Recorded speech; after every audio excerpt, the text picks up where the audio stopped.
Alright guys, here's my 2024 Honda Civic Type R that we got wrecked off auction and got fully rebuilt, mostly here in this garage that I tried doing all by myself.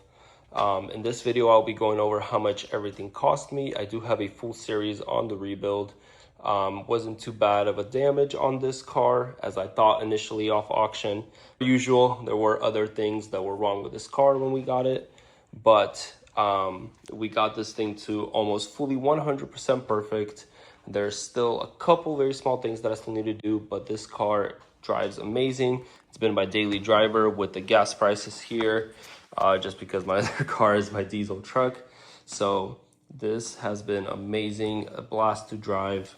Now I'm gonna try to be as transparent as possible with the breakdown. I did do a few costly mistakes that made this car a lot more expensive than it needed to be. And I will go over those in the breakdown. So let's not waste any more time and go through the breakdown. I don't have a small chair. Hopefully it doesn't break. So let's get to this breakdown. I got the car off auction, wrecked. I won the car for $21,400. The fees were $2,624. I had to get it towed from San Diego to where I'm at for $520. I had to pay a wire fee to make the payment, and that was just to get the car here. So you can already see it's costing quite a bit, but this is where things get a little tricky. Now I did do research as best as I could when it came to sourcing parts. There was a lot of parts that needed to be sourced. There was a lot of things that I rushed to get the parts. So the price will vary on how you do your own research and where you get your parts and the hookups and connections that you have. I tried to use what I had to my advantage as best as I could, and that's kind of how we got everything put together. So I needed to get a hood. Luckily, I found a color matched one at a dismantled shop, which I only got for $541.25. The airbag, $430. One headlight, but I could not find just one headlight. So I actually ended up buying two headlights off Facebook Marketplace for $950. And these headlights at the dealer are over $1,000 for just one. So the guy didn't want to sell just one of them, so I ended up buying both, and now I'm hoping to sell the other one, which I know I will. Same story goes with the wheels. I did end up getting all four new wheels with tires. I did not want to do that, nor did I account for that. I thought I could just get the wheels repaired because they had all four of them had terrible curb rash. And I thought all I would have to do is repair them. Two of them were extremely bent, not repairable. So I ended up buying a whole new set of wheels with tires for $900. And I sold the old wheels as advertised for $580. So plus or minus, couldn't find separate wheels. Probably would have ended up being the same. Again, it's all how you do your own research and how you view this. I had a bulk order of all the little parts, including the fender, which was not color matched, bumper, which was color matched, and a bunch of little parts that this car needed, like the grill, all the interior components, all the little things, sensors that were in there. That was a total of $2,338.92.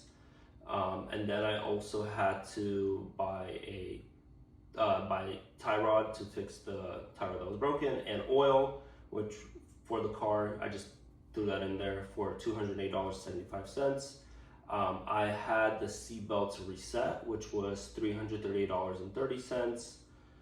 And then we actually had frame damage on this car. Didn't look like it in person. Again, I'm not an expert, so I didn't know, but I had to get the frame aligned and pulled significantly. That was $700. That was kind of a hookup here.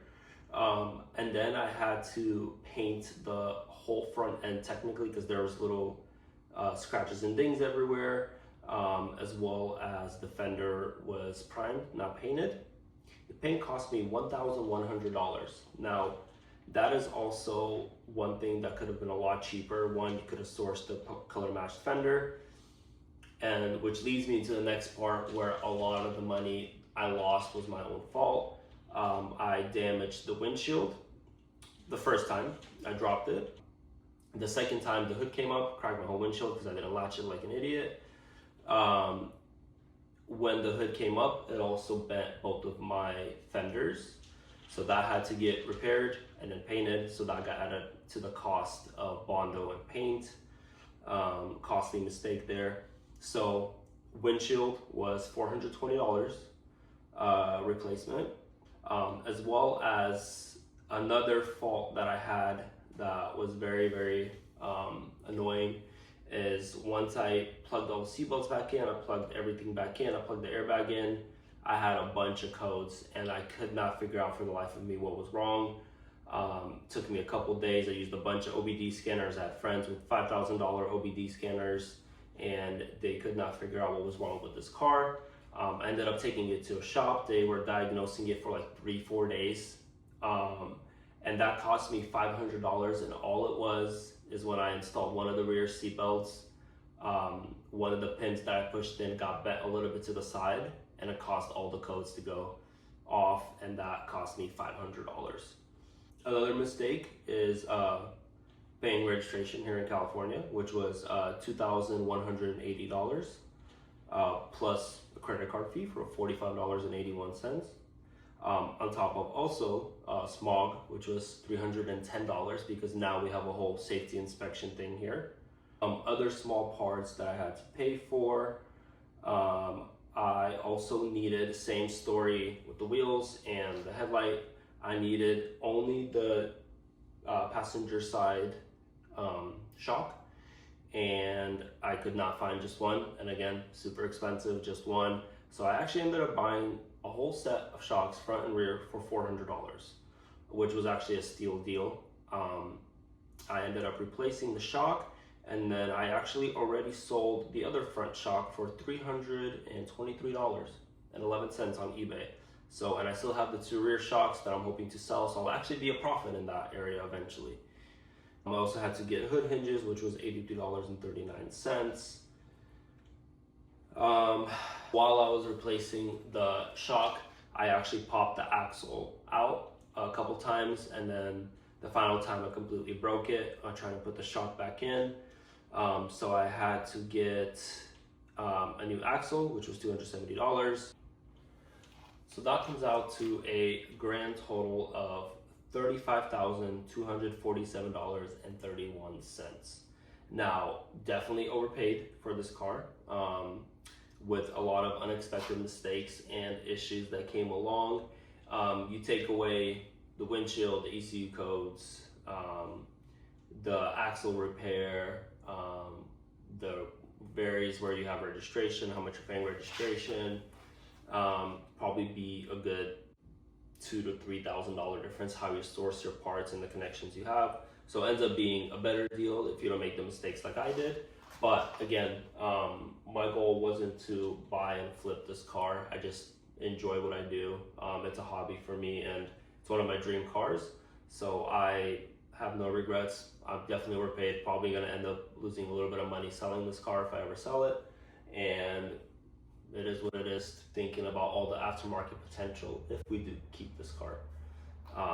Something to keep in mind. Maybe I want to get someone else off auction. But anyways, finally the breakdown video for you guys. Hope you guys enjoyed it. If you watched the whole series, thank you so much. And we'll see you in the next video.